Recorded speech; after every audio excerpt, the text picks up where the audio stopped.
बेखबर हो गए। निढाल हो कर आप सल्लल्लाहु अलैहि वसल्लम एक बाग में बैठ गए। अल्लाह की रहमत को जोश आया और एक फरिश्ता आप सल्लल्लाहु अलैहि वसल्लम की खिदमत में हाजिर हुआ और कहा कि अगर आप हुक्म दे तो ये दोनों जानिब के पहाड़ों को आपस में मिला दे, जिसमें ये सब बस्ती वाले बस जाएं।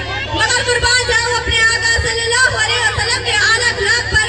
उन्होंने कहा कि ये मुझे पहचानते नहीं, वरना ऐसा न करते। आज अगर ये ईमान नहीं लाए तो अल्लाह की जात से उम्मीद है कि इनके नस्लें ईमान लाएंगी। और ऐसा ही हुआ।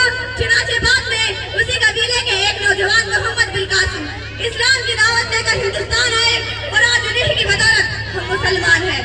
इलाही रहम करके साए ताइफ के मकीनों पर, इलाही रहम करके साए ताइफ के मकीनों पर, इलाही फूल बरसा पत्थरों वाली जमीनों पर।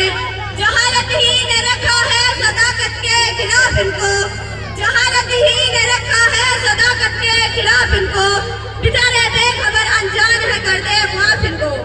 इस तरह एक बढ़िया का वाक्य है। रोजाना आप सल्लल्लाहु अलैहि वसल्लम के ऊपर घोड़े कटकर फेंक देती थी। आप सल्लल्लाहु अलैहि वसल्लम कुछ ना कहते और खामोशी से गुजर जाते। एक दिन वो बीमार पड़ी तो आप सल्लल्लाहु अलैहि वसल्लम ने इसके बारे में दरियाफ्त की। बीमारी की खबर पाकर आप सल्लल्लाहु अलैहि वसल्लम बुढ़िया खुद बुढ़िया की आदत के लिए तशरीफ ले गए। बुढ़िया ने जब आपको अपने पास देखा तो इसने रो कर आपसे माफी मांगी और उसी वक्त इस्लाम में दाखिल हो गई। आज दुश्मनाने इस्लाम में एक गलत खबर फैला रखी है कि इस्लाम तलवार के जोर से फैला है, मगर हकीकत यह है कि इस्लाम हुस्न अखलाक से फैला है, हुस्न अखलाक से फैला है। एक हदीस में आका सल्लल्लाहु अलैहि वसल्लम ने फरमाया, जिसका मफहूम यह है कि मुफलिस वो नहीं जिसके पास रुपया पैसा और माल बदौलत ना हो, बल्कि मुफलिस वो है जो क़यामत के दिन बहुत सारी नमाजें, रोजे, ज़कात, हज और तिलावत व तस्बीह का ज़ाखिरा लेकर हाजिर होगा। मगर किसी को गाली दी होगी, किसी को बुरा भला कहा होगा, किसी का हक दबाया होगा।